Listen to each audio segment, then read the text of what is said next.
रामपुर शहर में पूरब अपने परिवार के साथ रहता था। वैसे तो उसके परिवार में उसके पिता और भाई भी थे, पर वो अपनी माँ यामिनी और भाभी नंदिनी के ज्यादा करीब था और उन्हीं से खुलकर बात कर पाता था। और वो दोनों उसके मोटे होने के कारण उसे हर समय वजन कम करने की सलाह देती रहती थी। हे भगवान, आज तो मेरी जान ही निकल गई। अरे क्या हो गया देवर जी? भाभी पहले एक गिलास पानी पिलाए, फिर बताता हूँ। ये ले पानी, अब बता क्या हुआ। अरे आपको पता है कि कल कार खराब हो गई थी, तो मैं ऑटो से ऑफिस गया था। अभी वापसी पर ऑटो वाले ने नुक्कड़ पर उतार दिया और वहाँ से पैदल चलकर आना पड़ा। मेरी तो हालत खराब हो गई। ओहो देवर जी, तभी तो हम लोग कहते हैं कि वजन कम कर लीजिए। नुक्कड़ कोई इतना दूर तो है नहीं कि वहाँ से चल के आने में आप हफ ना जाए। हाँ, बहू सही कह रही है बेटा। आप लोगों को ना बस मौका चाहिए मेरे वजन पर कमेंट करने का। अरे देवर जी, हम लोग आपकी भलाई के लिए कह रहे हैं ना, क्योंकि अगर आप ऐसे रहेंगे तो आपको कोई भी लड़की नहीं मिलेगी शादी के लिए। ऐसा कुछ नहीं है, लड़की तो मिल जाएगी। फिलहाल मैं आराम करने जा रहा हूँ, वरना आप लोग यही बातें करती रहेंगी। ये बोलकर पूरब सोने चला जाता है। देवर जी को तो समझ में ही नहीं आता। माँ जी, अब आप ही बताए कैसे मिलेगी कोई लड़की? अरे बेटा, लड़की तो मिलेगी, लेकिन इसकी जैसे ही मिलेगी। दुबली पतली लड़कियों को तो इसका फोटो भेज चुके हैं, सबने मना कर दिया है। फिर अगले दिन वो लोग एक लड़की देखने जाते हैं जो कि पूरब के जैसी मोटी होती है। अरे माँ, ये मुझे आप कहाँ ले आए हो? क्या मतलब? मैं इतनी मोटी लड़की से शादी नहीं करूँगा। कोई भी बहाना बनाकर मना करो और चलो यहाँ से। तेरा दिमाग तो ठीक है। अब चल रही हो या मैं अकेले जाऊँ? यामिनी मजबूरन वहाँ से वापस आ जाती है। ये क्या था देवर जी, क्यों किया आपने ऐसा? तो आप क्या चाहती हो कि मैं उस भैंस से शादी कर लूँ? वो अगर भैंस है तो आप भी तो। मैं भी तो क्या? आप चुप क्यों हो गई? बोलिए बोलिए, मैं भी तो क्या? आप भी तो कोई सलमान खान नहीं है ना, इसलिए आपको उसे ऐसे रिजेक्ट नहीं करना चाहिए था। मुझे दुबली पतली बीवी चाहिए। माँ जी, देवर जी क्या बात कर रहे हैं? अब मैं न हंसने लूंगी बहुत तेज। अरे बहू, कंट्रोल कर कंट्रोल, मैं समझाती हूँ उसे। आप ही समझाइए, क्योंकि अगर मैंने सच बोल दिया तो इनको बहुत बुरा लग जाएगा। बेटा, रंग रूप और शारीरिक बनावट में क्या रखा है? इंसान का स्वभाव अच्छा होना चाहिए। नहीं, मुझे स्लिम ट्रिम और सुंदर लड़की चाहिए। यामिनी और नंदिनी दोनों ये बात सुनकर अपना सिर पकड़ लेती है। पूरब की जिद पर कुछ दिन बाद वो लोग एक बहुत ही सुंदर लड़की के घर रिश्ता लेकर जाते हैं, पर वहाँ भी वही होता है जिसका उन्हें डर था। नमस्ते जी, कैसी है आप? नमस्ते जी, मैं तो अच्छी हूँ, लेकिन आपका लड़का नहीं आया जिसको शादी करनी है। उसे तो लेकर आना चाहिए था आपको। अरे मैं ही लड़का हूँ। मम्मी, मैंने आपको बताया था कि मुझे मोटे लड़के बिल्कुल पसंद नहीं है, फिर आपने इन लोगों को क्यों बुलाया? मैं मोटा नहीं हूँ, तगड़ा हूँ।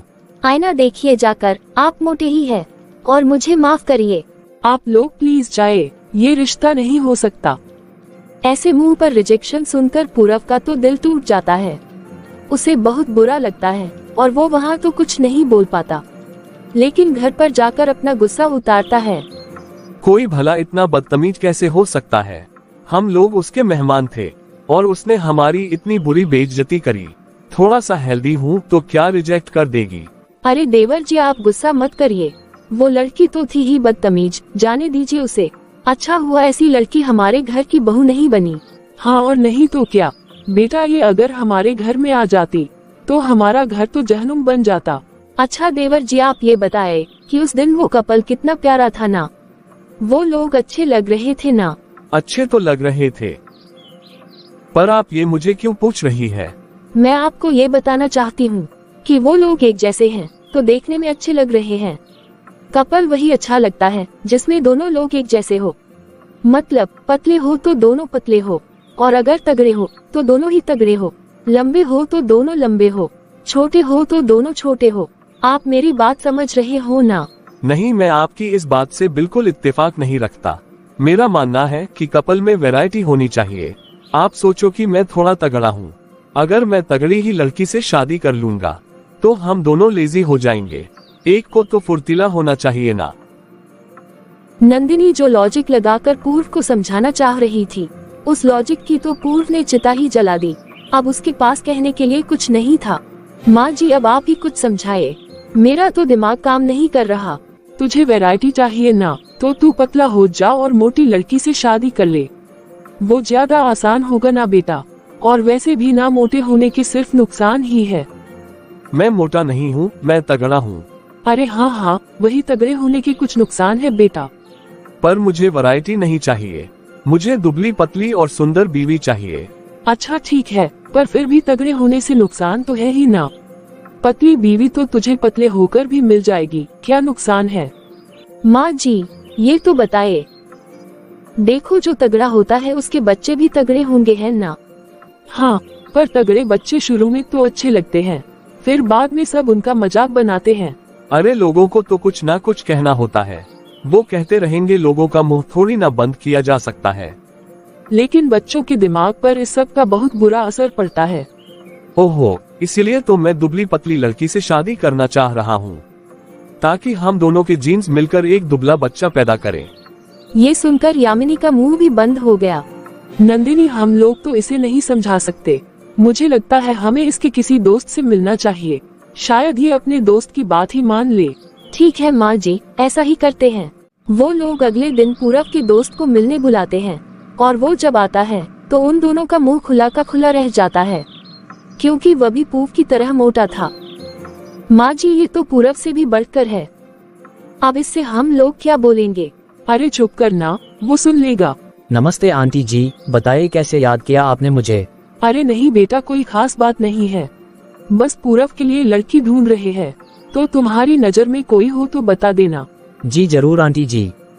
उससे कुछ भी कहने का कोई फायदा नहीं था, इसलिए वो लोग उसे नाश्ता कराते हैं और वापस भेज देते हैं। थोड़ा और समय ऐसे ही गुजर जाता है, और फिर फाइनली उन लोगों को एक पतली और सुंदर लड़की मिलती है, जिसके घर वो लोग रिश्ता लेकर पहुंच जाते हैं। नमस्ते, मेरा नाम पूरब है, आपका नाम क्या है? जी मेरा नाम ऋतु है। आप तो बहुत ही सुंदर है। थैंक्स, आप भी काफी हैंडसम है। ऋतु बेटा, आपका नाम तो बहुत प्यारा है।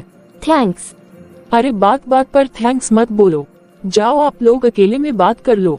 जी आंटी जी। फिर थोड़ी देर बाद, तो क्या सोचा आप दोनों ने? मुझे तो ये रिश्ता मंजूर है। मुझे भी मंजूर है। लेकिन मेरी कुछ शर्तें हैं। शर्त? कैसी शर्त? जी बताती हूँ। पहली शर्त तो ये है कि आप अब से पैदल चलेंगे, चाहे आपको जहाँ भी जाना हो। क्या पैदल जाना होगा, वो भी हर जगह? जी हाँ पैदल, वो भी हर जगह। और दूसरी शर्त ये है कि अब से आपको सात्विक भोजन करना होगा, क्योंकि मेरे घर में मैंने हमेशा सात्विक भोजन ही खाया है। अच्छा ठीक है। और आखिरी शर्त ये है कि आपको मेरे साथ जिम भी जाना होगा, वो भी हर रोज, क्योंकि मैं जिम फ्रीक हूँ और मुझे हस्बैंड भी ऐसा चाहिए जो जिम जाता हो। हे भगवान, मैं ये सारी शर्तें कैसे मान पाऊंगा? पर अगर मैंने ये शर्त नहीं मानी तो इसके जैसी खूबसूरत लड़की मुझे दोबारा शायद कभी नहीं मिलेगी। क्या करूं, क्या करूं? क्या हो गया देवर जी, कहाँ खो गए? बताए आपको ये शर्त मंजूर है कि नहीं? हाँ हाँ, मुझे शर्त मंजूर है। अब से मैं पैदल चलूंगा और सात्विक भोजन करूंगा और जिम भी ज्वाइन करूंगा। अरे वाह, ये तो बहुत अच्छी बात है। मुझे वो लोग पसंद है जो डिसिप्लिन को फॉलो करते हैं। तो अगर आप भी डिसिप्लिन को फॉलो करने वाले निकले तो हमारी शादी हो जाएगी। अगर ऐसा है तो मैं डिसिप्लिन फॉलो करके दिखाऊंगा और हमारी शादी जरूर होगी। तो ठीक है, फिर हमारा रिश्ता पक्का। बाकी की बातें हमारे माँ बाप कर लेंगे। अब उन दोनों की शादी तय हो जाती है और पूर्व भी बहुत खुश होता है। फिर एक दिन, अरे माँ, इतने दिन हो गए, आपने चिकन नहीं बनाया। क्योंकि बेटा तुझे शादी करने के लिए सात्विक खाना खाना है। अरे हाँ, अच्छा आपने याद दिला दिया, वरना मेरी तो वोट लग जाती। तभी ऋतु का फोन आता है। अरे ऋतु का फोन आ रहा है। अरे तो देवर जी आप घबरा क्यों रहे हैं, उठाए ना। हेलो, कैसी हो तुम? मैं ठीक हूँ, मुझे आपसे मिलना है, आप घर आ जाए ना। आज? हाँ आज, अभी और इसी वक्त। अच्छा ठीक है, मैं आता हूँ। पूरा फोन रखकर खुशी से कूदने लगता है। देवर जी क्या बात है, आप इतने खुश क्यों हैं? क्योंकि ऋतु ने मुझे मिलने के लिए बुलाया है। अरे तो ये कार की चाबी कहाँ लेकर जा रहा है? आपको याद है ना, आप सिर्फ पैदल चल सकते हैं। अरे हाँ, मैं तो भूल ही गया था। अच्छा हुआ भाभी, आपने याद दिला दिया। अगर आप दोनों नहीं होती तो मेरा क्या होता? वही होता जो सलमान खान का हुआ। पूरब अपने घर से निकलता है और ऋतु के घर के लिए चल पड़ता है। ऋतु का घर वहाँ से 5 किलोमीटर दूर था। वो वहाँ पहुँचते पहुँचते पूरी तरह से थककर चूर हो जाता है। तुम आ गए, आओ पूरब। बस किसी तरह आ ही गया, वरना मुझे तो लग रहा था कि मैं रास्ते में ही रह जाऊंगा। कुछ भी ना बोलो। अरे सच में, मेरी हालत देखो ना। हाँ, वैसे तुम्हारी हालत तो काफी खराब हो गई। तुम बैठो, मैं तुम्हारे लिए चाय पानी और खाना लेकर आती हूँ। ऋतु सबसे पहले पूरब को पानी पिलाती है, उसके बाद चाय लाकर देती है, पर वो चाय तो बिल्कुल फीकी थी। इसमें तो चीनी नहीं है। हमारे यहाँ बिना चीनी की ही चाय पी जाती है। चलो फटाफट चाय पी लो, फिर खाना भी खाना है ना। पूरब जैसे तैसे चाय पीता है और उसके बाद सात्विक खाना खाता है। अच्छा, मैं चलता हूँ। हाँ ठीक है, फिर आना। लेकिन जाने से पहले एक रिक्वेस्ट करना चाहता हूँ। मैं बाकी सारी शर्त मानने को तैयार हूँ। प्लीज ये पैदल चलने वाली शर्त वापस ले लो ना। नहीं नहीं नहीं, ऐसा नहीं हो पाएगा। अगर शर्त वापस होगी तो रिश्ता भी वापस हो जाएगा। अरे नहीं, प्लीज ऐसा मत करो। ऐसा नहीं हो सकता कि मैं पैदल की जगह साइकिल से आ जाऊं। हाँ ये ठीक है, आप साइकिल चला सकते हो। Thank you so much. अब पूरब बहुत खुश होता है कि उसे शर्त में छूट भी मिल गई और रिश्ता भी नहीं टूटा। अब वो साइकिल चलाना शुरू करता है। बचपन के बाद से अब साइकिल चला रहा हूँ। मैं तो भूल गया था कि साइकिल चलाना कितना मजेदार होता है। ऋतु ने तेरे अंदर का बच्चा जगा दिया है। हाँ, आप सही कह रही हो माँ। ऋतु ने बच्चा जगाया है या आशिक? हाँ भाभी, ये भी कह सकती हो। मेरे अंदर का आशिक भी जाग गया है। पूरब को अब ऋतु की शर्त पूरी करने में मजा आ रहा था। वो दिन भर खूब साइकिल चलाने लगा, हमेशा सात्विक भोजन खाने लगा और रोज शाम में जिम भी जाने लगा। उस मोटे को देखो कैसा गेंडे जैसा लग रहा है। ऋतु, लोग मेरा मजाक बना रहे हैं, मैं जा रहा हूँ। अरे पूरब, लोग तो कुछ भी कहते हैं, उनका मुंह थोड़ी ना बंद होता है। आप चाहे अच्छा करो या बुरा। पर मुझे शर्म आ रही है। आप इतने कमजोर हो क्या कि लोगों की 2 बातों से हार मान जाओगे? नहीं, लेकिन मैं ये बेइज्जती नहीं बर्दाश्त कर सकता। ठीक है तो जाओ, तो फिर ये रिश्ता भी भूल जाओ। ये सुनकर पूरब में एक अलग सा जोश आ जाता है और वो फौरन वापस आकर फिर से एक्सरसाइज करने लगता है। ये हुई ना बात, आप मेरे होने वाले पति हैं। जब मुझे आपके साथ जिम करने में कोई शर्म नहीं आ रही, तो भला आपको क्यों आ रही है? जब हाथी निकलता है तो कुत्ते तो भौंकते ही है, तो उन्हें भौंकने दो। तुम सही कह रही हो ऋतु, मैं सचमुच बहुत ज्यादा भाग्यशाली हूँ कि तुम मेरी पत्नी बनने वाली हो। भाग्यशाली तो मैं भी हूँ कि मुझे इतना डिसिप्लिन पति मिला है। I mean मिलेगा। दोनों हंसने लगते हैं और एक्सरसाइज करने में लग जाते हैं। उसके बाद वो किसी की बात पर ध्यान नहीं देते। वो दोनों एक दूसरे से बहुत खुश थे। ऐसा करते करते 6 महीने गुजर जाते हैं और पूर्व को पता भी नहीं चलता कि वो कब पतला हो जाता है। अरे ये क्या हो गया? तुम्हारी शर्तें मानते मानते मैं कब पतला हो गया, मुझे पता ही नहीं चला। ये मेरी शर्तों का नहीं, आपके डिसिप्लिन का कमाल है। गलत, ये मेरे डिसिप्लिन का नहीं, तुम्हारे प्यार का कमाल है। अच्छा।